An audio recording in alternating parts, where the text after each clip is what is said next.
Հայկական կողմը կրկին հերքում է Բաքվի պնդումը, թե ապրիլի 9-ի ուշ երեկոյան Հայաստանի զինված ուժերի ստորաբաժանումները կրակ են բացել սահմանագոտու հյուսիսարևելյան հատվածում տեղակայված ադրբեջանական դիրքերի ուղղությամբ։ Հայաստանի պաշտպանության նախարարությունը կրկին հիշեցնում է վարչապետի աշխատակազմն առաջարկել է հրադադարի ռեժիմի խախտման դեպքերի եւ կամ այդ մասին տեղեկությունների հետաքննության Հայաստան-Ադրբեջան համատեղ մեխանիզմ ստեղծել, ինչին մինչև օրս Ադրբեջանը չի արձագանքել։ Հայաստանի եւ Իրանի համատեղ զորավարժությունները խաղաղ բնույթ են կրում, հայտարարել է Իսլամական հեղափոխության պահապանների կորպուսի ցամաքային զորքերի հրամանատարը որոշ մանրամասներ ներկայացնելով։ Ըստ պաշտոնյայի Իրանի եւ Հայաստանի սահմանային տարածքներում որևէ վտանգ չկա, դա արվում է մարտական ուժերի պատրաստվածությունը բարձրացնելու, ահաբեկչության դեմ պայքարելու եւ կայուն խաղաղություն պահպանելու համար։ So, if you look at that,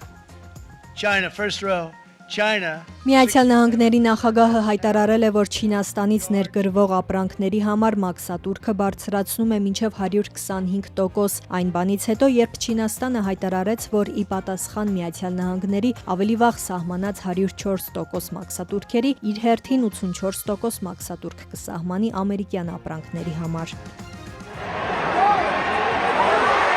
UEFA-ի որոշմամբ Վրաստանի ֆուտբոլի ֆեդերացիան տուգանվել է 40,000 եվրոյով։ Մարտի 23-ին Վրաստան-Հայաստան պատասխան հանդիպումից հետո Վրաստանի հավաքականի երկրպագուները ներխուժել էին խաղադաշտ, իրեր նետել հայ երկրպագուների ուղղությամբ արգելափակվել էին ելքերը։